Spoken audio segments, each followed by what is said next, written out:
La bendición de nuestra casa espiritual. Es el título del tema de hoy.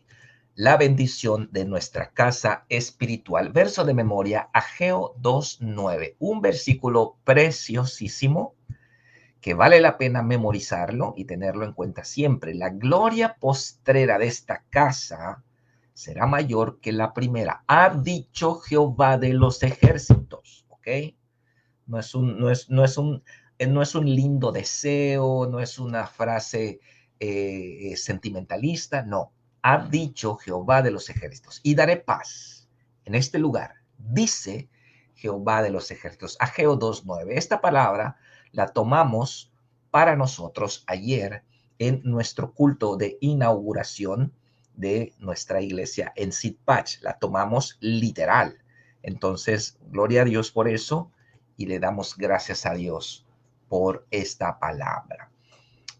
Dice la introducción así: Ageo fue un profeta post-exílico, es decir, que desarrolló su ministerio después del regreso de la deportación a Babilonia. ¿Ok?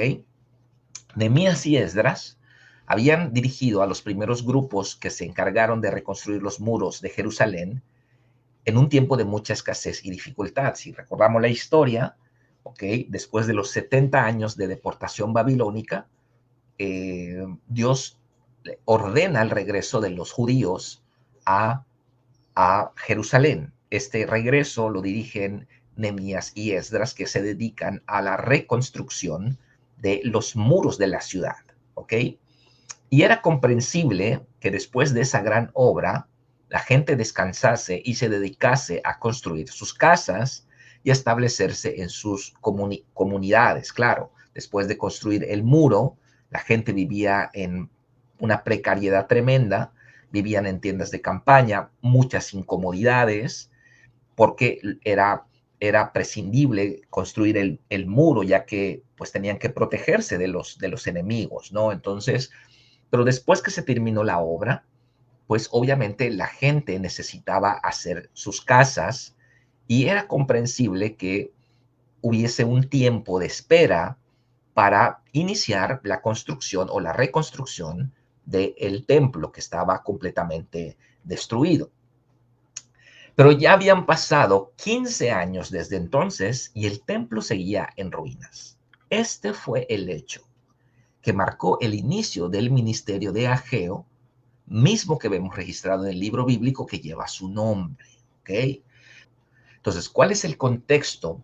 ¿Cuál es el contexto que estamos viendo en el ministerio del profeta Ageo? 15 años después de la llegada de los judíos a Jerusalén, no se ha empezado la construcción del templo, la reconstrucción del templo. Y acá es donde viene esta palabra. Entonces, el punto número 1 va a decirnos que leamos Ageo 1:4-10, que es lo que justamente vamos a hacer. Lea Ageo 1:4-10 y responda. Entonces dice así la palabra de Dios. Verso 4. Es para ustedes tiempo, para ustedes de habitar en sus casas artesonadas, y esta casa está desierta. Es una pregunta que está haciendo el profeta, guiado por Dios. Pues así ha dicho Jehová de los ejércitos: mediten sobre sus caminos. Siembran mucho y recogen poco, comen y no se sacian, beben y no quedan satisfechos, se visten y no se calientan, y el que trabaja jornal recibe su jornal en saco roto. Así ha dicho Jehová de los ejércitos: mediten sobre sus caminos, suban al monte, traigan madera y reedifiquen la casa, y pondré en ella mi voluntad, y seré glorificado, ha dicho Jehová.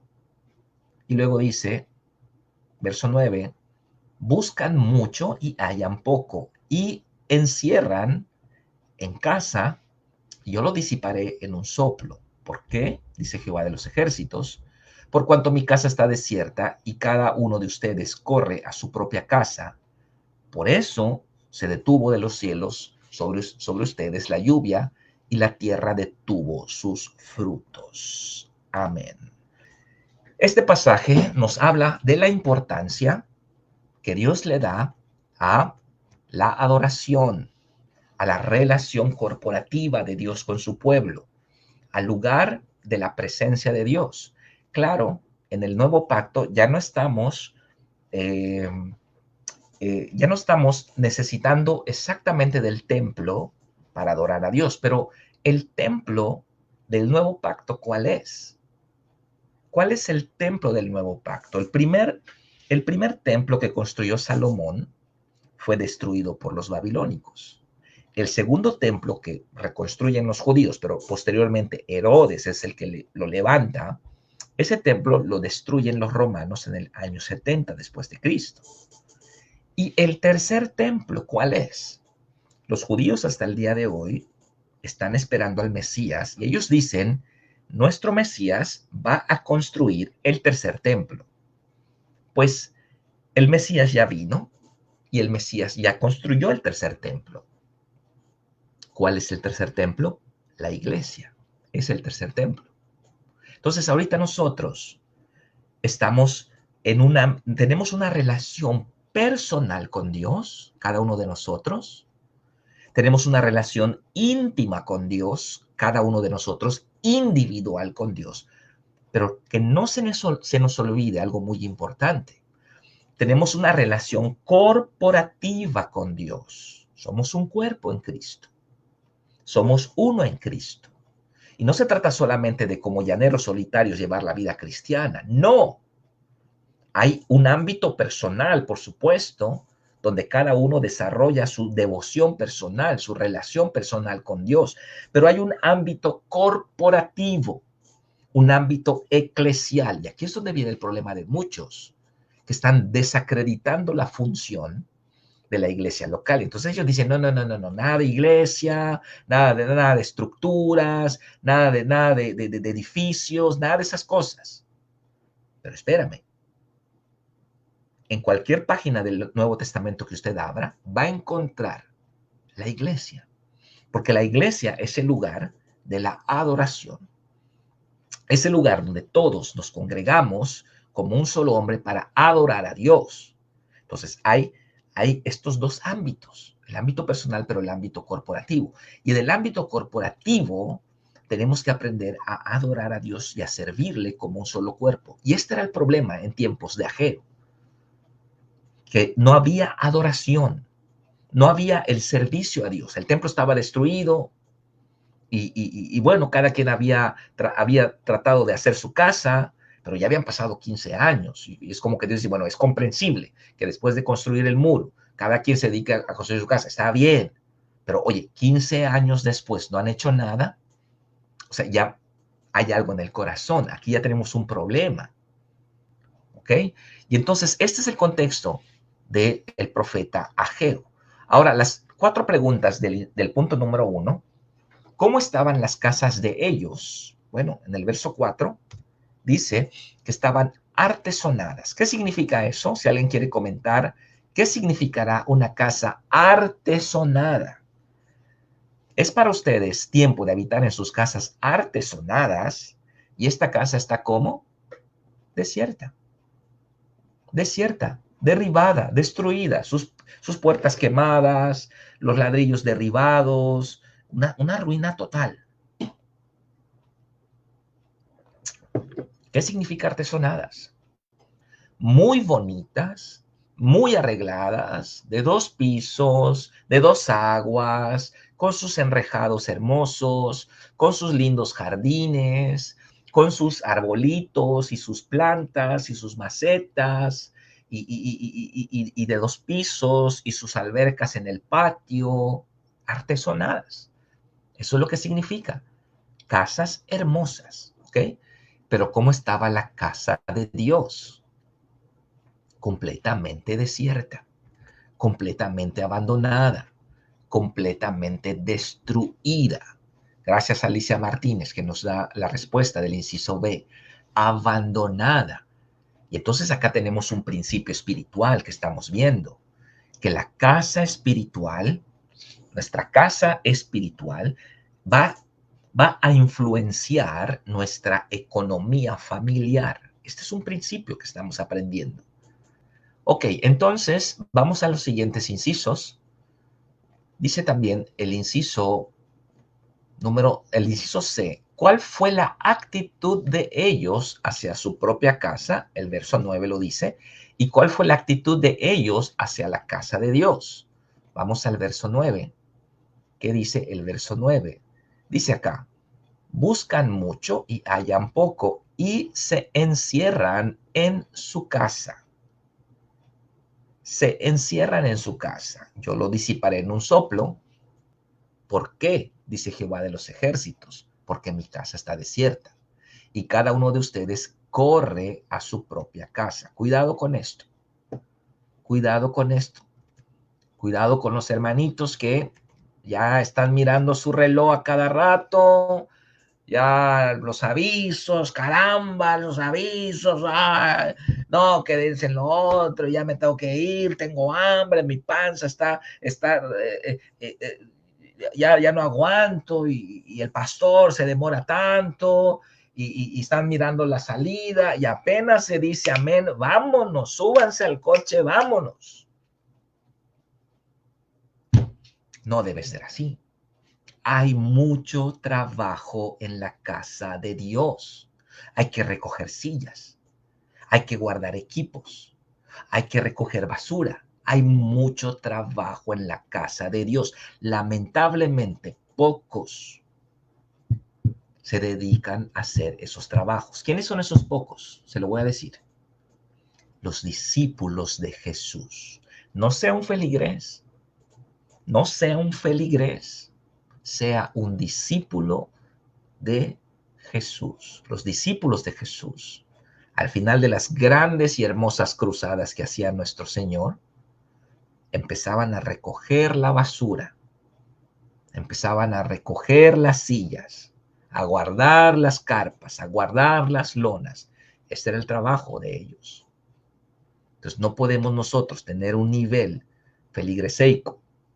No usted es un líder enviado, usted tiene una unción, usted tiene un sello del Espíritu Santo, usted tiene una impartición que el presbiterio de su iglesia le ha impartido como un líder enviado. Usted no es un feligrés, usted no es un miembro normal de la iglesia, usted es un líder, usted es una persona escogida.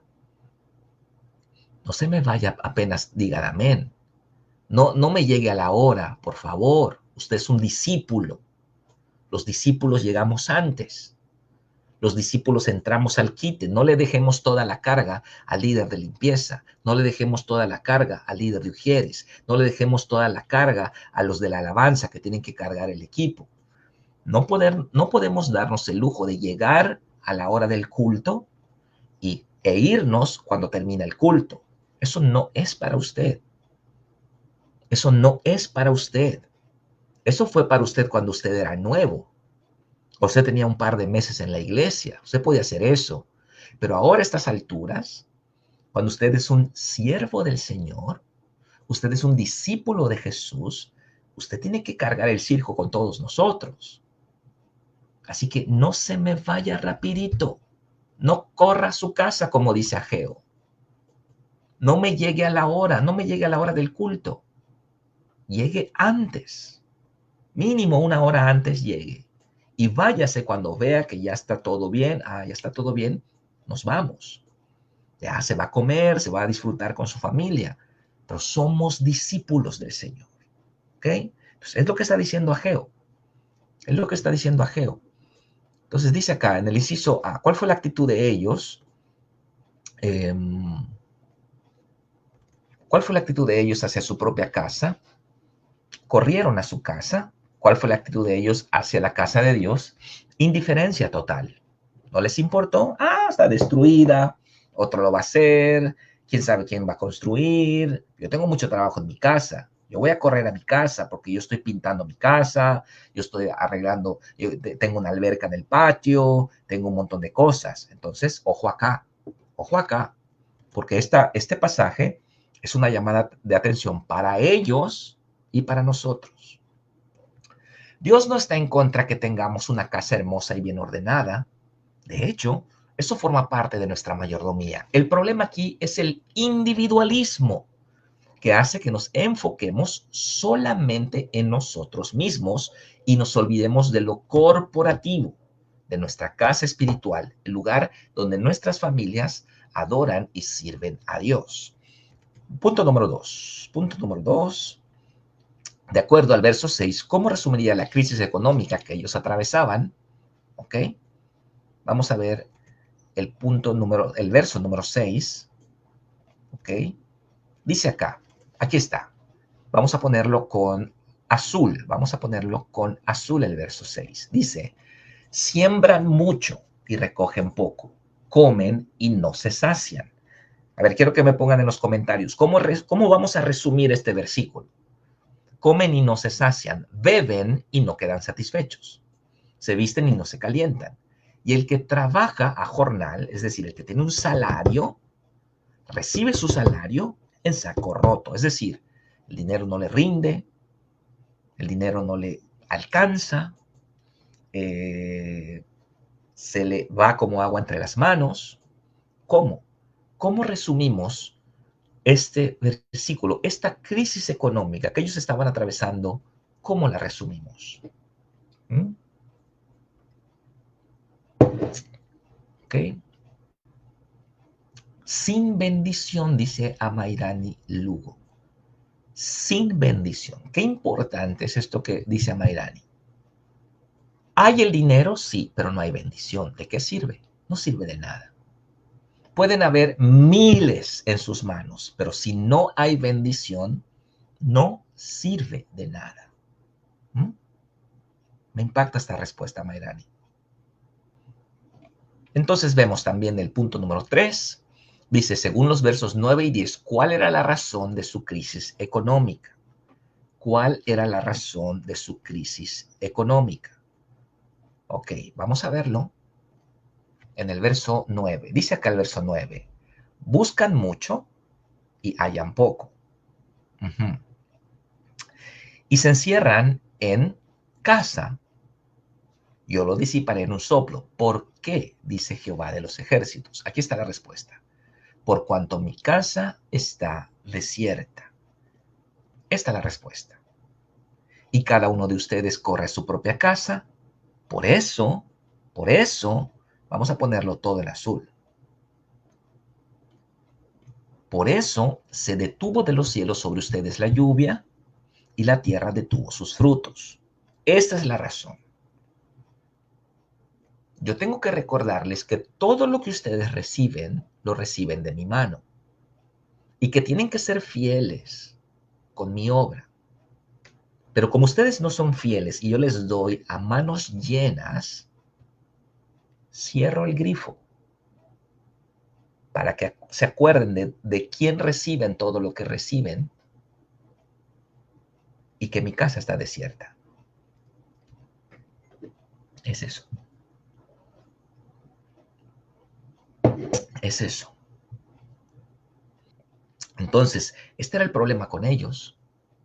Este era el problema con ellos, que no estaban siendo fieles en lo poco, estaban recibiendo abundancia de Dios, pero la casa, ni un quinto, nadie invertía un céntimo en la casa de Dios. ¿Qué hace Dios? Cierra el grifo y les dice, hey, están olvidando de quién reciben todo lo que tienen. Uh-huh. Ese es el punto. Ese es el punto. Obviamente nadie de ellos estaba diezmando ni ofrendando. Y el templo no tenía recursos para construir, no tenía recursos económicos y no tenía recursos humanos porque tampoco estaban ayudando. Mientras Dios les colmaba de bendiciones a manos llenas, claro, tenían casas artesonadas, tenían praderas, tenían albercas, tenían casas de 2 pisos, tenían habitaciones para cada uno de sus hijos, tenían, no sé, hablando en términos modernos, imaginemos, aire acondicionado, un carrito de golf a un lado, 3 autos en la puerta, estaban bendecidos. Dios les colmaba de bendiciones a manos llenas, pero ellos negaron dar su parte correspondiente Y es por eso que Dios les cierra el grifo de la bendición para que entiendan que todo lo que tenían venía de Él y debían ser fieles con lo que Él les daba. ¿Ok? Este es el punto. Que todo lo que tenemos, como aprendimos en la serie de la economía del reino, todo lo que tenemos viene de Dios. Y entonces, si nosotros vamos a diezmar la 10ª parte de nuestro ingreso y aparte vamos a ofrendar una porción similar, dependiendo de nuestra gratitud, entonces Dios va a gozarse derramando bendición en el ámbito familiar para que la casa de Él sea suministrada de ese excedente de bendición que recibiéramos familiarmente, individualmente, cada una de las familias que nos congregamos, vamos a recibir un excedente de bendición a manos llenas para que nosotros de esa bendición abundante reservemos la porción correspondiente y la llevemos a la casa de Dios y entonces nos congreguemos en una casa bendecida. Ese es el propósito. Pero ¿qué estaba pasando? Dios está bendiciendo, Dios está bendiciendo, Dios está derramando a manos llenas, a manos llenas. Y el 100% es para mí. El 100% para mi alberca, el 100% para mi nueva camioneta, el 100% necesito un estudio en el cuarto piso de mi casa, el 100% voy a comprar otra casa. Entonces dice Dios, oye, te estoy dando y nadie está llevando la parte correspondiente a mi casa. Mi casa está abandonada. Cierro el grifo. Por esto, la tierra, el cielo cerró, las nubes cerraron su lluvia y la tierra negó su fruto. Que no nos pase lo mismo. Nosotros debemos de ser fieles administradores, fieles mayordomos de todo lo que recibimos de nuestro Padre. El 100% de lo que usted tiene en su bolsa, en su cuenta o debajo de su almohada, el 100% de eso viene de Dios. Dios va a mover circunstancias, va a mover corazones, va a mover el contexto para que el dinero que Él ha determinado que usted reciba, que Él en su sabiduría sabe que usted puede administrar, llegue a sus manos. Aún si le cometen una injusticia, aún si le cometen una injusticia, Dios va a buscar otro camino para que llegue. Todo lo que usted tiene es de Él. Y se lo da porque le ama, pero tenemos que ser administradores fieles y reservar la parte que es de Él y aparte reservar semilla para sembrar. Entonces, la economía del reino, si usted estudia bien las 3 sesiones que dimos, ¿quién es el que sale más bendecido? El que da. Él es el que va a empezar a incrementar su bendición. ¿Ok? Entonces, veamos la conexión tan grande que hay entre el estado de la casa donde nos congregamos con la bendición que recibimos por congregarnos en ese lugar. Es tremendo. Gloria a Dios. ¿Qué cree que signifique la expresión cada uno de vosotros corre a su propia casa? A ver si ponemos en los comentarios qué significa esta expresión que dice Ageo. Cada uno de ustedes corre a su propia casa. ¿Qué significa? Mientras contestan, voy a mencionar el texto que está debajo. Dice, es bueno dedicarnos a nuestras cosas y querer mejorar, por supuesto. Eso es algo que a Dios le gusta, pero no al punto de dejar nuestras responsabilidades delante de Dios. Él nos bendice a manos llenas porque nos ama, pero también porque nos quiere usar. ¿Habrá alguna forma de vida más hermosa que la de ser usados por Dios como un canal de bendición para otros? La respuesta es no. El nivel más alto, el honor más alto que podemos alcanzar en esta vida no es ser la persona más famosa del mundo, No es llegar a ser un rey, un presidente, una gran persona, admirada por todos. La cumbre de la existencia.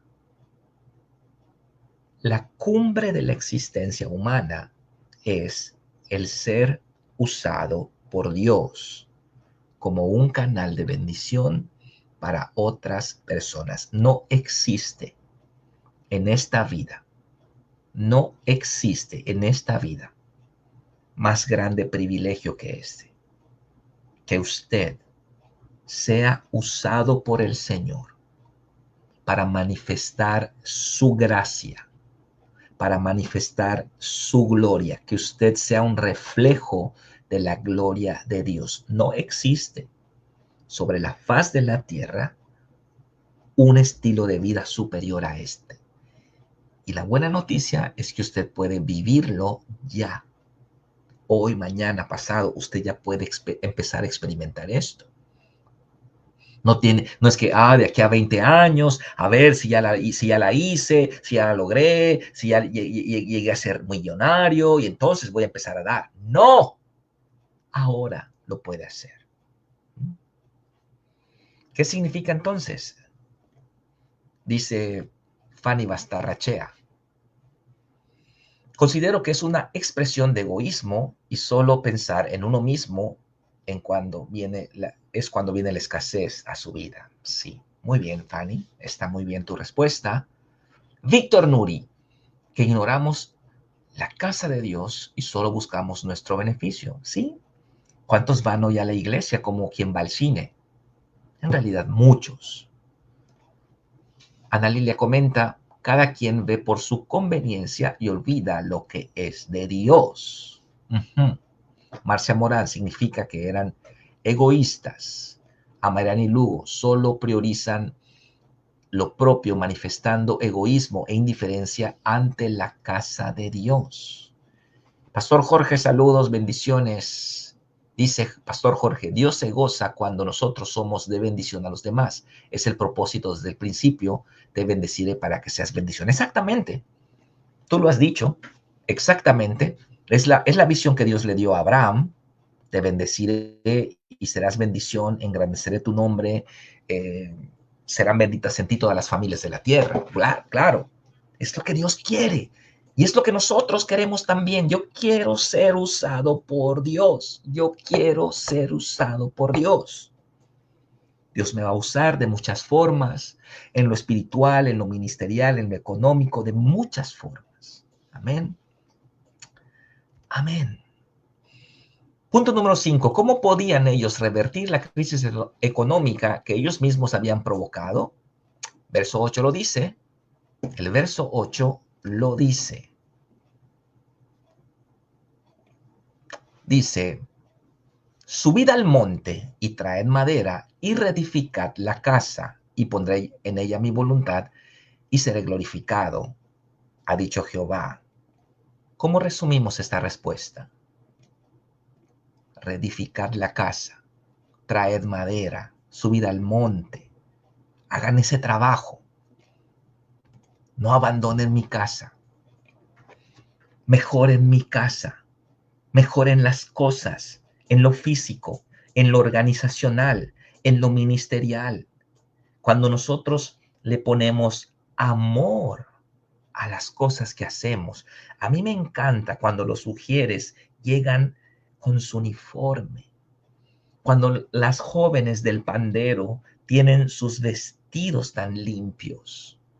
Cuando cada uno de nosotros hacemos las cosas con amor, con excelencia. Cuando vamos a Tequit, el equipo ministerial de Tequit nos recibe con los brazos abiertos, con una sonrisa. El ministerio de alabanza de Tierra Prometida, cuando ministra con una actitud, con un amor, con una devoción. Cuando hagamos las cosas, hagámosla para el Señor. Y aquí está la solución. Vayan a recoger madera, traigan madera, reedifiquen mi casa, hagan las cosas de la mejor manera posible y voy a poner ahí mi voluntad. Mi voluntad va a estar sobre todos ustedes. ¿Y cuál es la voluntad de Dios? Bendición, bendición, bendición. Esa es la voluntad de Dios. Salvación, sanidad, restauración, liberación, bendición, abundancia, equipamiento, unción, ministerio. Hagan de mi casa un lugar hermoso, un lugar ordenado, que los maestros de niños, que los sugieres, que los músicos, que las panderistas, que todos estén caminando en un orden, en una excelencia, maestros de escuela de discípulos, los ancianos, todos caminemos en un orden, en una excelencia. ¿Qué va a pasar? Voy a poner allá mi voluntad. Voy a derramar mi voluntad. ¿Y cuál es la voluntad de Dios? Es buena, es agradable y es perfecta.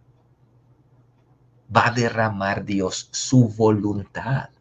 Nuestros hijos van a encontrar allá sus futuras parejas. Nuestros jóvenes van a crecer, van a madurar. Nuestros niños van a aprender los fundamentos de la fe cristiana. Nuestros matrimonios se van a consolidar, van a sanar. Las economías familiares van a ser restauradas. Cuando nosotros subimos al monte, traemos madera, reedificamos, hacemos las cosas con excelencia, con amor, con devoción, no diciendo, ya me toca ser ujier, ni modo, voy a llegar tarde, ay, qué flojera, ¿sabes qué, líder? No puedo, cancelo. Cuando tenemos esa actitud, vamos directito a la crisis económica, porque estamos haciendo lo que Ageo está reprendiendo. Pero cuando amamos, y qué bueno que al final del capítulo usted va a ver, ya en su casa lo puede leer, usted va a ver que ellos, Zorobabel, Josué, los líderes, dijeron, wow, ¿qué estamos haciendo? Vamos a darle, y se pusieron a trabajar, y la bendición de Dios fue derramada. Y con eso vamos a cerrar en el capítulo 2, pero no vamos a adelantarnos. Estamos acercándonos al final. Siempre Dios nos dice cómo salir adelante, pero de nada sirve saberlo si no lo hacemos. Tenemos que hacer nuestra parte. Si lo hacemos, Dios no tendrá límites para bendecirnos y hacer grandes cosas entre nosotros. ¿Qué promesa, les dio Dios en el capítulo 2, versos 8 y 9? Con esto vamos a terminar. Aquí está. Bueno, yo puse desde el verso 6, porque este es el pasaje que nos dio el Señor ayer para que nosotros proclamamos este pasaje sobre nuestra casa. Y obviamente, pues es palabra de Dios, no es solamente para nosotros, es para todos ustedes también. Pero voy a leer desde el verso 6. Dice, porque así dice Jehová de los ejércitos, de aquí a poco yo haré temblar los cielos y la tierra, el mar y la tierra seca. Y haré temblar a todas las naciones, y vendrá el deseado de las naciones, ¿verdad? Acá lo podemos tomar como un derramamiento del Espíritu, o también como el regreso de Cristo. Y llenaré de gloria esta casa. Amén. Aquí está. Llenaré de gloria esta casa, ha dicho Jehová de los ejércitos. Mía es la plata, mío es el oro, dice Jehová de los ejércitos. En otras palabras, no se preocupen de lo económico. Denle, vayan, suban al monte, traigan madera. Mío es la plata, mío es el oro. No se preocupen de lo económico. Ustedes denle, que los recursos los pongo yo. Y verso 9. Wow. La gloria postrera de esta casa será mayor que la primera. Ha dicho Jehová de los ejércitos, y daré paz en este lugar, dice Jehová de los ejércitos. Nada de crisis económica, nada de escasez. Voy a poner mi voluntad. Voy a traer paz. Voy a derramar mi gloria. La gloria de esta casa, la gloria postrera será mayor que la primera. Y mire que nuestra gloria antigua es grande. Entonces Dios va a derramar su presencia. Pero ¿qué está diciendo Ageo? Depende de ustedes. Dios lo quiere hacer. Depende de ustedes.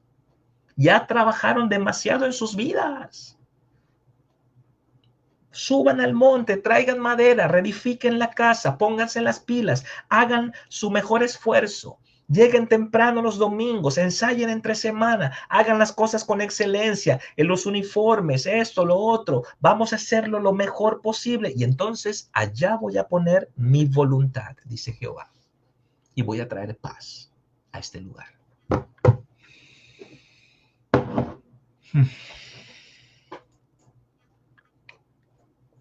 Wow. ¿Queremos eso? Todos lo queremos. ¿Lo podemos hacer? Sí. ¿Hacemos nuestra parte?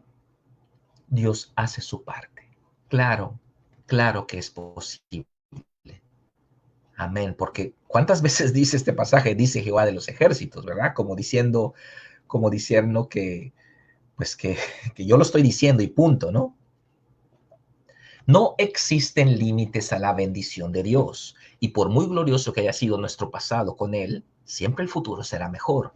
La gloria postrera de esta casa será mayor que la primera. No se refiere solo a lo físico, sino a lo espiritual y a lo familiar también, a nuestros hijos y a los hijos de nuestros hijos que vivirán en la gloria de Dios. Amén. Gracias a lo que hoy nosotros hicimos. El pozo, dice el recuadro de la derecha. Imagine la iglesia local como un pozo de agua en el cual todos venimos a beber de él y llevamos agua a nuestras casas. ¿Cómo le gustaría que esté ese pozo?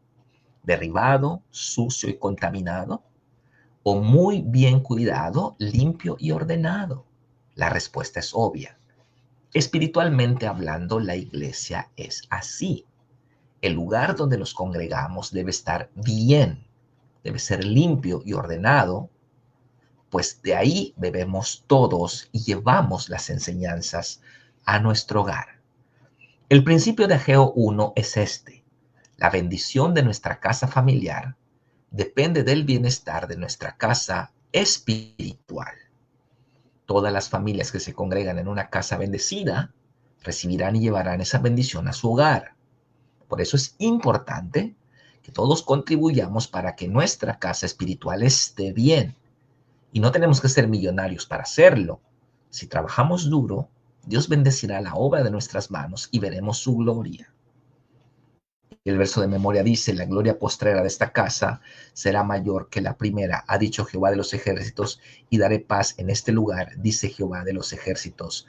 Ageo 2:9. ¿Cuántos dicen amén? ¿Cuántos dicen amén?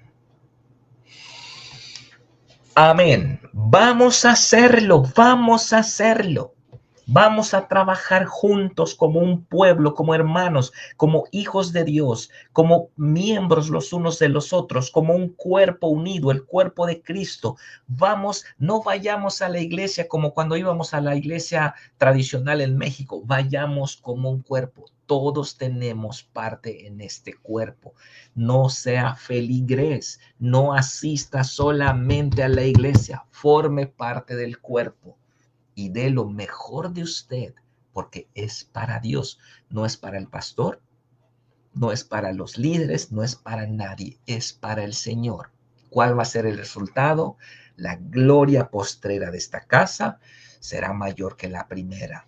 Voy a poner mi voluntad allá y ustedes van a ser bendecidos en abundancia. Amén. Amén. Vamos a hacerlo. Cerramos nuestros ojos para despedirnos. Padre, gracias te damos por esta palabra. Estamos dispuestos y vamos a caminar en la línea que después de esta palabra caminó Zorobabel y el sumo sacerdote Josué. Bendecimos esta palabra y te damos gracias por este precioso pueblo que nos has dado, para que con nuestras propias manos, con nuestros recursos, edifiquemos una casa a tu nombre. Y no solamente hablo de lo físico, estoy hablando también de lo espiritual, de lo organizacional, de lo eclesiástico, Padre. Ponemos en tus manos nuestras iglesias, la obra que nos has encomendado, y declaramos bendición sobre nuestras casas y cada familia que se congrega en cada una de nuestras iglesias. En el nombre de Jesús lo declaramos. Amén y amén. Muy bien, pues ahí está la palabra. Gloria a Dios. Vamos a asimilarla. Vamos a dejar que el Espíritu la imprima nuestro ADN para que luego podamos impartir esa palabra a nuestros discípulos. Y demos el ejemplo, hermanos. Demos el ejemplo. Amén. Dios les bendiga a todos. Muchas gracias por estar conmigo esta hora de estudio. Les mando un abrazo fuerte, muchas bendiciones y buenas noches.